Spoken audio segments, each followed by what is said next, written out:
Welcome to Wildcard Weekend edition of AFL Today. I'm your host, E-Money, and we're going to be breaking down all four of these incredible arena football games we saw over the weekend. But the biggest surprise has to be LA Avengers as they dominated the Utah Blaze. I mean, you look at it, it was all in Danny White's favor. They took it to him last week. Danny White's never lost in the Staples Center. And talk about a role of reversals. Last night, for those of you who saw it on ESPN2, what a complete domination on both sides of the ball from the Avengers. We were talking 7 consecutive stops put up by the defense, unheard of for such an explosive offense that Utah had all year. We're going to break that game down, as well as Kansas City's gift to the Colorado Crush as they let them into the next round, as well as Columbus's 1-point victory as they squeak it out in Tampa, Florida, and continuing the Florida sweep. Philadelphia gets rid of Orlando early. No more trouble from those guys as we move on here. Wildcard Weekend, let's get into it.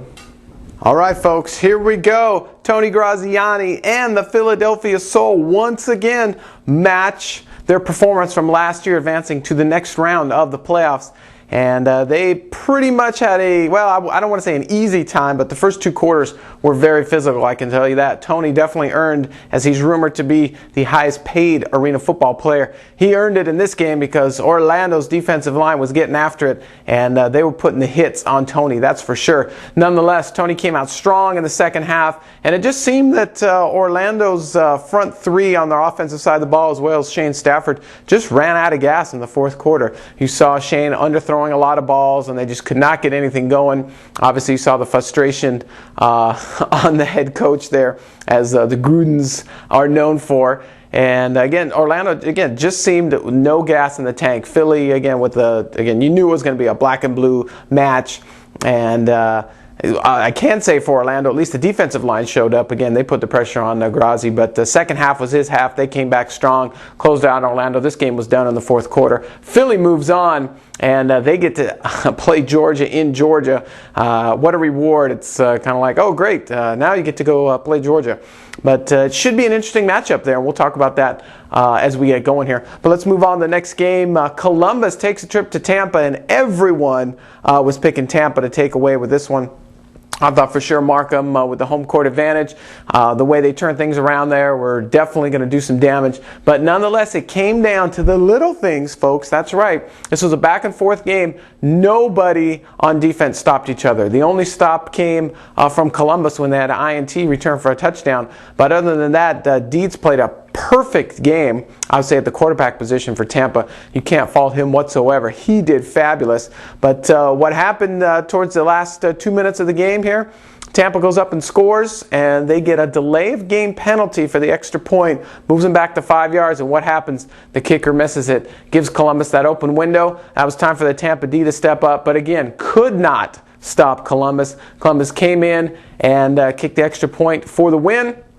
Tampa had, I believe, Columbus did a really good job managing the clock. They had about 3 seconds left. Tampa had a chance to, Columbus opened the door a little bit, little kick-catch interference, gave him an extra 5 yards. Tampa for a 50-something yard field goal, and had the leg, but just hooked it left, and that was the end of Tampa. I'm telling you, Columbus now has a trip to Dallas, and I'm going to tell you right here, even if they played as well as they played in Tampa, they're still not going to beat Dallas.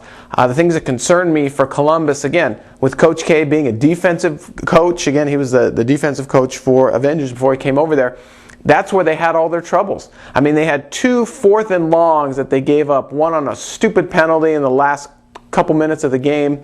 That was where Tampa scored and then missed the kick.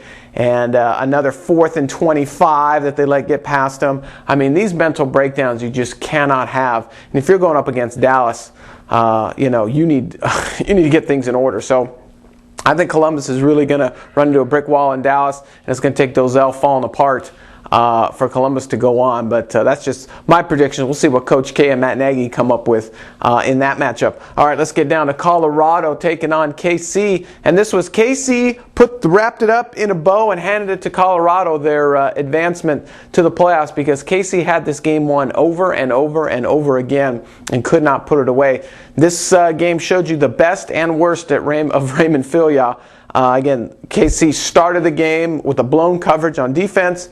And then Raymond Filia with an INT, and I was like, oh my gosh, what is KC doing? And then Filia got hot, came around, started putting it together. Colorado was in trouble. But once again, KC had 3 trips to the red zone where they came up with 0. They had 2 missed field goals, and it just seemed like they were the tighter team. And you could see Colorado's, again, been there before. Hey, we've done this. Harrell came up huge with some monster catches.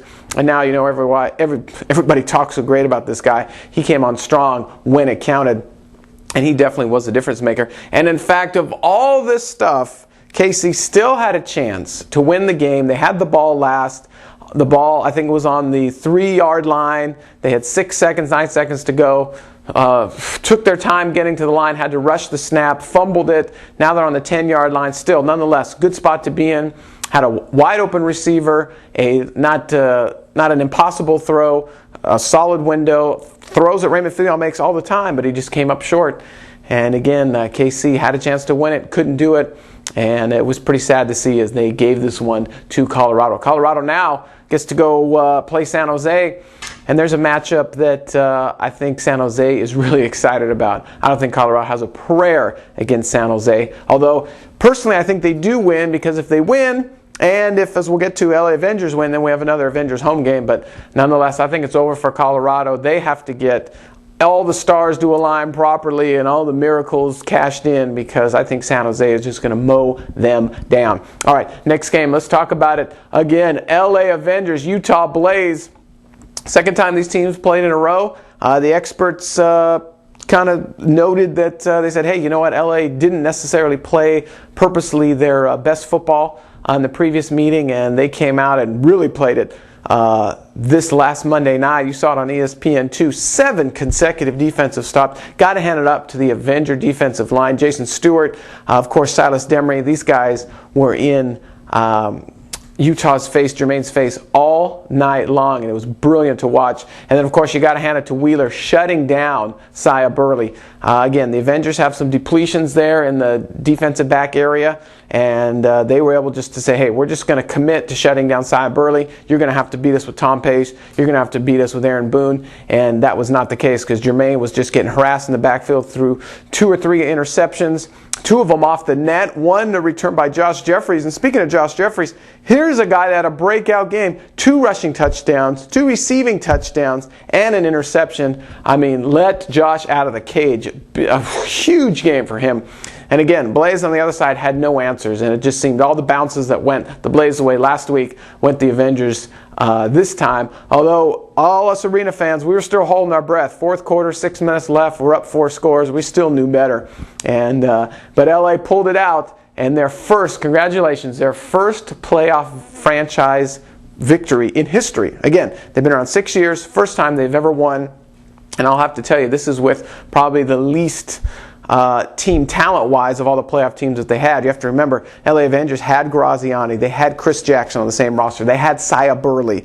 They had some other huge names with this franchise and couldn't win a playoff game. And now they got new, again, younger talent, Sonny Cumbie. Still have Kevin Ingram, which is nice. But definitely this is probably the lowest talented team they've had on their run to the playoffs. And now they're able to make the win. And now they get to go face Chicago, which I can tell you, if the Avengers played like they played, they'll beat Chicago. And of course, we saw the Avengers beat Chicago as well in the Staples. But when they did play Chicago for the second time at home in Chicago, it was ugly. So it's just going to be a matter of flipping the coin and hoping the right LA Avengers team shows up. And we could be looking at the Avengers in the conference championships, but that remains to be seen. All right, last playoff game on the docket here. We're talking the matchups here. Philly going to take on Georgia. And I think that's going to be a toss-up, because Philly has played very well at times, and also Georgia has played very poorly at times. So it's just going to matter which team shows up. I think Philly's going to give them a fight, but I know Chris Jackson has a sore taste in his mouth from getting to the championship game and losing to Colorado, and I think he's going to be a big factor. He's going to carry him through. So I'm giving that one to Georgia. So there you have it. All the predictions, everything breaking down. Looking forward to hanging out with you next week and seeing who comes up on top as we move on the road to Arena Bowl 21 in New Orleans. I'm Evan Money for AFL Today. God bless everybody.